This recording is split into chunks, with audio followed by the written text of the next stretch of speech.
Hello students, स्वागत है एक बार फिर से आपका अपनी सोल्वर एकेडमी में। तो स्टूडेंट, जैसे कि आपको पता है अपनी एकेडमी में ETT 1994 की तैयारी करवाई जा रही है और हमारा टॉपिक है हिंदी। हम आज हिंदी का पार्ट 2 लेकर आए हैं, वर्ण विचार का। हमने जो पार्ट 1 है MCQ का वो करवा दिया है। तो स्टार्ट करते हैं हम आज क्लास स्टार्ट करने से पहले आपको बता दें कि अगर आपको किसी भी सब्जेक्ट में किसी भी प्रकार का कोई भी डाउट है तो आप हमारे टेलीग्राम चैनल से जुड़ सकते हैं। टेलीग्राम चैनल का लिंक है वो इस वीडियो के डिस्क्रिप्शन में दिया गया है। आप हमारे टेलीग्राम चैनल पर किसी प्रकार का कोई भी डाउट है जो वहां पर क्लियर कर सकते हैं। ठीक है फ्रेंड्स, तो स्टार्ट करते हैं हम आज की क्लास। आज की क्लास में हमारा पहला क्वेश्चन है जिन ध्वनियों के उच्चारण में वायु कम मात्रा में निकलती है वे कहलाती हैं। तो आपके सामने ये 4 ऑप्शन है। तो हम इसका सही आंसर देखते हैं। इसका सही आंसर है डी, यानी कि जिन ध्वनियों के उच्चारण में वायु कम मात्रा में निकलती है वे क्या कहलाती हैं? अलप्राण। उनको क्या बोला जाता है? अलप्राण। ठीक है फ्रेंड्स, अगला क्वेश्चन देखते हैं। हमारा सेकंड क्वेश्चन है जिन ध्वनियों के उच्चारण में वायु अपेक्षाकृत अधिक मात्रा में निकलती है वे कहलाती हैं। आपके सामने 4 ऑप्शन है। तो हम इसका सही आंसर देखते हैं। इसका सही आंसर है ऑप्शन बी, यानी कि महाप्राण।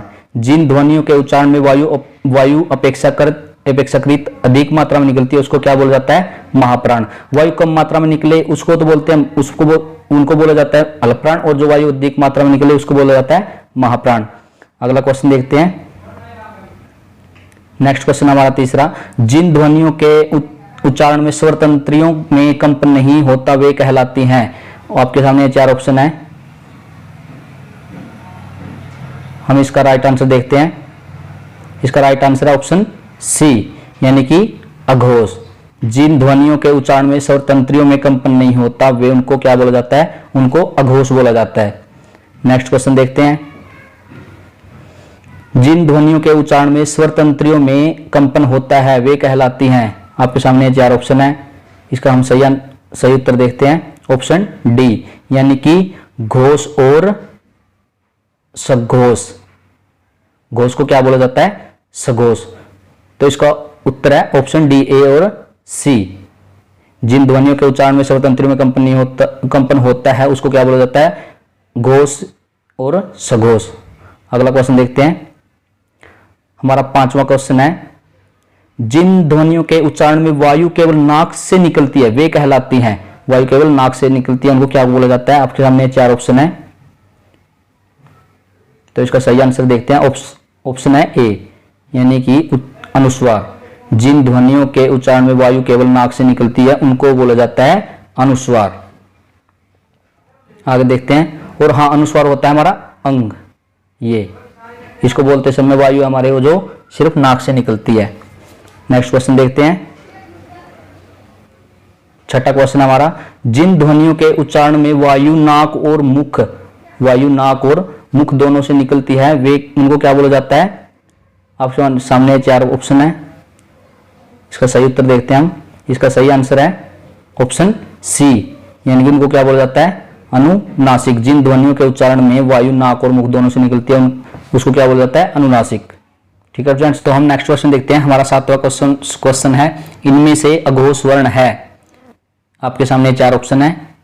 हम इसका सही आंसर देखते हैं। इसका सही आंसर है ऑप्शन सी, यानी कि क और थ। कैसे आया ये? देखो, मैंने आपको थ्योरी वाली क्लास में कराया था। अघोष वर्ण में कौन से आते हैं? अघोष वर्ण में कौन से आते हैं? किसी भी वर्ग का पहला और दूसरा वर्ण अघोष में आता है। और जो सुघोष में आता है उसको कौन से आता है? सुघोष में आता है किसी भी वर्ग का तीसरा, चौथा और 5वां वर्ण को किस में आता है? सुघोष में आता है। तो आप देख सकते हैं, जैसे पहला ऑप्शन लेते हैं हम द और दह। पहला ऑप्शन लेते हैं द और दह। दह के कौन से नंबर पर आता है? त, थ, द। द के कौन से नंबर पर आता है? तीसरे नंबर पर। और दह कौन से नंबर पर आता है? ध कौन से नंबर पर आता है? त, थ, द, दह। ये चौथे नंबर पर आता है। ये तो आ गया अघोष सघोष में। और बी ऑप्शन है हमारा य और र। य र मैंने आपको बताया था, ये मैंने आपको थ्योरी वाली क्लास में कराया था। य और र आता है तो पहले और दूसरे नंबर पर है। ये आता है अलप्राण में। लेकिन मैंने बताया था ना थ्योरी वाली क्लास में, जैसे अलप्राण होता है ये अल्प प्राण। और मैंने ऐसे एरो लेकर ऊपर यहां पर कर दिया था, तो ये किस में माना जाता है, ये इस घोष में माना जाता है, इसलिए ये भी कट गया। आ गया हमारा ऑप्शन सी। ऑप्शन सी है क और थ। क वर्ग में क कौन से नंबर पर आता है, क पहले नंबर पर आता है, और थ कौन से नंबर पर आता है, थ, यानी कि ये दूसरे नंबर पर आता है। तो ये हमारा आ गया पहले और दूसरे नंबर पर कौन सा आ गया, क और थ, इसलिए इसको क्या बोला गया है, अघोष वर्ण। ठीक है फ्रेंड्स, नेक्स्ट क्वेश्चन देखते हैं।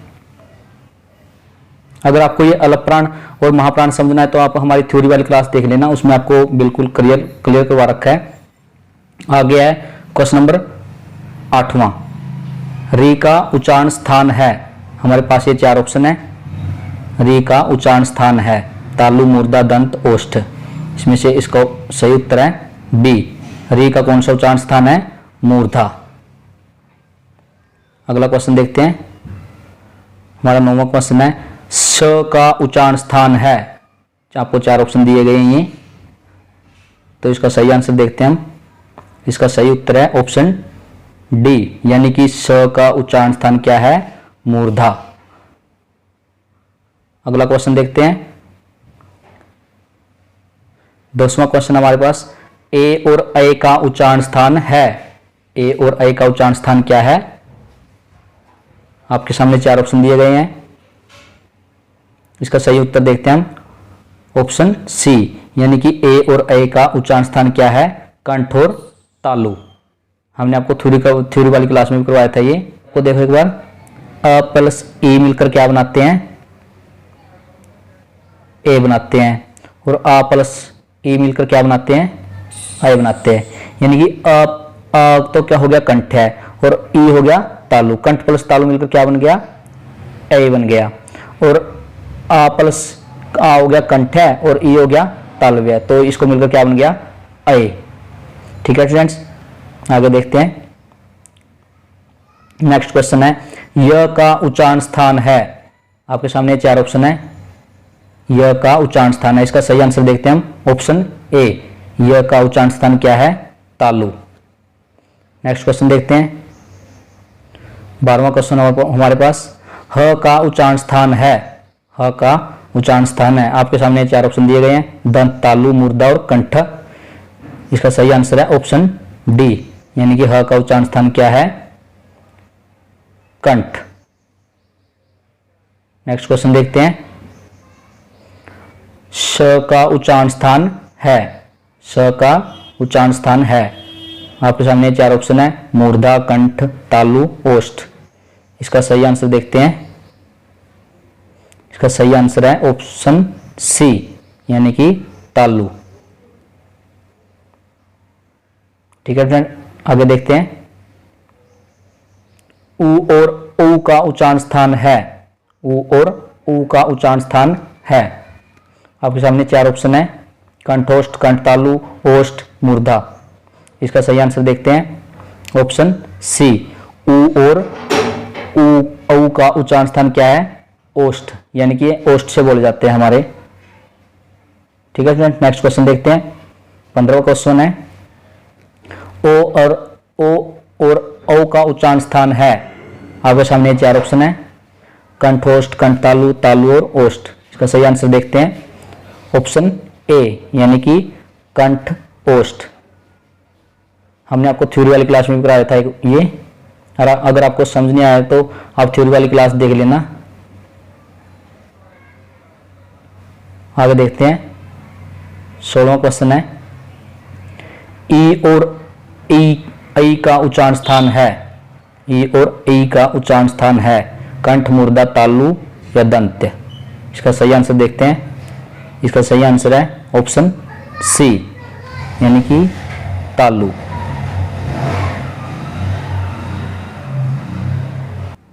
देखो तालवे में कौन से आते हैं। तालवे में आते हैं चवर्ग, च, छ, ज, जह, य और एक य, श, ई और ऐ। हमने आपको थ्योरी वाली क्लास में करवाया था ये। ठीक है फ्रेंड, नेक्स्ट क्वेश्चन देखते हैं। इनमें से मूर्धन्य वर्ण है। इनमें से मूर्धन्य वर्ण है। आपके सामने 4 ऑप्शन है, इसका सही आंसर देखते हैं ऑप्शन बी, यानी कि मूर्धन्य वर्ण कौन से हैं? ट, ठ, ड और ढ। देखो मैंने कैसे करवाया था, आपको याद रखने की ट्रिक बताई थी। आपको एक तो KTM2 याद रखना है, KTM2, और एक याद रखना है कचट तप, कचट तप। देखो के से हो गया कंठ्य, और टी से हो गया तालव्य, और एम से हो गया मूर्धन्य, और डी से हो गया दंत्य, और ओ से हो गया ओष्ठ्य। यानी कि क वर्ग तो आएगा, क वर्ग को बोला जाता है कंठ्य, च वर्ग को बोला जाता है तालव्य, ट वर्ग को बोला जाता है मूर्धन्य, त वर्ग को बोला जाता है दंत्य, और प वर्ग को बोला जाता है ओष्ठ्य। ठीक है फ्रेंड्स, यानी कि क वर्ग वाले जो जिसमें क वर्ग वाले वर्ण आते हैं वो तो कंठ्य में आते हैं, च वर्ग वाले तालव्य में आते हैं, मूर्धन्य वाले ट वर्ग वाले मूर्धन्य में आते हैं, त वर्ग वाले दंत्य में आते हैं, और प वर्ग वाले ओष्ठ्य में आते हैं। हमने आपको थ्योरी वाली क्लास में बताया था, बिल्कुल क्लियर को रखा है, आप एक बार वो देख लेना अगर समझ नहीं आ रहा तो। नेक्स्ट क्वेश्चन देखते हैं, हमारा 18वां क्वेश्चन है, इनमें से किस शब्द में व्यंजन गुच्छ का प्रयोग हुआ है? इनमें से किस शब्द में व्यंजन गुच्छ का प्रयोग हुआ है? इसका सही ऑप्शन है, यानी कि सही आंसर है ऑप्शन बी 11 है। नेक्स्ट क्वेश्चन देखते हैं, 19वां क्वेश्चन है, स्वरों का जो रूप व्यंजनों के साथ जोड़ा जाता है उसे कहते हैं। आपके सामने 4 ऑप्शन है, यानी कि स्वरों का जो रूप व्यंजनों के साथ जोड़ा जाता है, स्वरों का कौन सा रूप व्यंजनों के साथ जोड़ा जाता है? हम इसका सही आंसर देखते हैं, ए, स्वरों का कौन सा रूप जोड़ा जाता है? मात्राएं, यानी कि स्वरों का कौन सा रूप जोड़ा जाता है व्यंजनों के साथ? मात्राएं। ठीक है फ्रेंड्स, नेक्स्ट क्वेश्चन देखते हैं, देखो एक बार कैसे जोड़ा जाता है। जैसे मैंने लिख दिया साल, मैं लिख दिया साल, स तो हो गया व्यंजन और ये आ हो गया स्वर, यानी कि व्यंजनों के साथ, यानी कि स्वरों का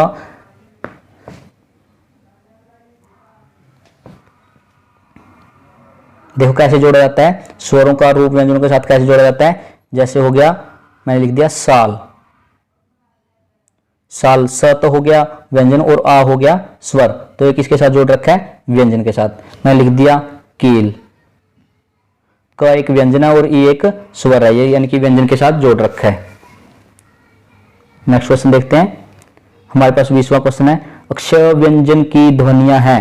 आपके सामने 4 ऑप्शन है, क्ष व्यंजन की ध्वनियां हैं। हम इसका राइट आंसर देखते हैं ऑप्शन बी, कौन सी? यानी कि ये क प्लस श प्लस अ, और इनके पैर में हलंत, देखो क के पैर में हलंत प्लस श के हलंत प्लस अ, और एक इसके अलावा होता है, इसके अलावा मैंने थ्योरी वाली क्लास में बताया था, देखो क के पैर में हलंत प्लस स, इसको ऐसे भी लिख सकते हैं। और ये बाकी त्र की भी बताई थी मैंने, त्र की क्या कौन सी बताई थी? त प्लस र, या फिर त के पैर में हलंत प्लस र के हलंत प्लस अ, और अक्षर, और उसके बताई थी एक अज्ञा की, अज्ञा की क्या बताई थी?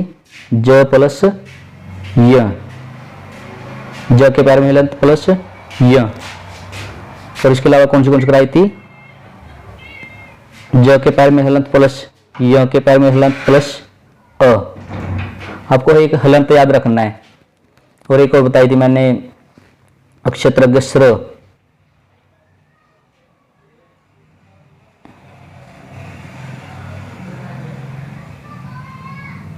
एक और बताई थी स्र, स्र की कौन सी बताई थी? स के पैर में हलंत प्लस र, या फिर कौन सी थी? स प्लस र के पैर में हलंत प्लस अ। आप इनको कैसे भी लिख सकते हैं। ठीक है फ्रेंड्स, नेक्स्ट क्वेश्चन देखते हैं,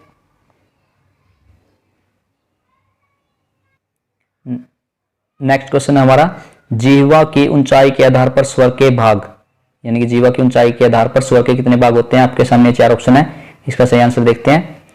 इसका सही आंसर ऑप्शन सी, यानी कि जीवा की ऊंचाई के आधार पर स्वर के कितने भाग होते हैं? 4। इनमें अगला क्वेश्चन है, इनमें से संवृत स्वर है, इनमें से संवृत स्वर है। 4 ऑप्शन आपके सामने है, हम इसका सही आंसर देखते हैं। इसका सही आंसर है ऑप्शन ए, यानी कि इनमें से संवृत स्वर कौन सा है, उ और उ। अगला क्वेश्चन देखते हैं, 23वां क्वेश्चन है, इनमें से विवृत मुख स्वर है, इनमें से विवृत मुख स्वर है। आपके सामने 4 ऑप्शन है, इसका सही आंसर देखते हैं ऑप्शन डी, यानी कि इनमें से विवृत मुख स्वर कौन से हैं, अ और आ। आगे देखते हैं नेक्स्ट क्वेश्चन।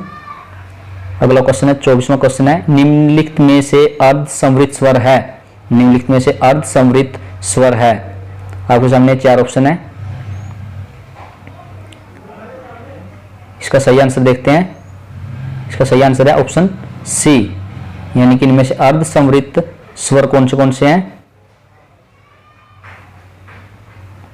अर्ध संवृत स्वर कौन से हैं, ए और ओ। अगला क्वेश्चन देखते हैं, 25वां क्वेश्चन है, ओष्ठों की आकृति से स्वर के भाग हैं, ओष्ठों की आकृति से स्वर के कितने भाग हैं। आपके सामने ऑप्शन है 2, 3, 4, 7। इसका सही आंसर है ऑप्शन बी, यानी कि ओष्ठों की आकृति से स्वर के कितने भाग हैं, 3। नेक्स्ट क्वेश्चन देखते हैं, इनमें से वृत्ताकार स्वर है, वृत्ताकार मीन्स जिसमें से मुख गोल बनता है, कौन से इनमें से। आपके सामने 4 ऑप्शन दे रखे हैं, हम इसका सही आंसर देखते हैं ऑप्शन डी, यानी कि इनमें से वृत्ताकार स्वर कौन से हैं, ओ और ओ। देखो ई और ई को बोल कर देखो, ऑप्शन ए को बोल कर देखो, ई और ई को, इसमें वृत्ताकार यानी कि मुख यानी गोल नहीं बनता। ए और आई को बोल देखो, ए और आई को बोल के देखो, इसमें वृत्ताकार नहीं बनता। ए और आ को बोल के देखो, इसमें वृत्ताकार नहीं बनता।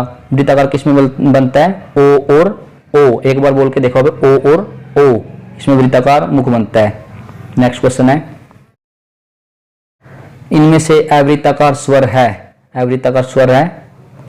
आपके सामने 4 ऑप्शन है, इसका सही आंसर देखते हैं ऑप्शन ए, यानी कि इनमें से अवृत्ताकार स्वर कौन से हैं, ई और आई।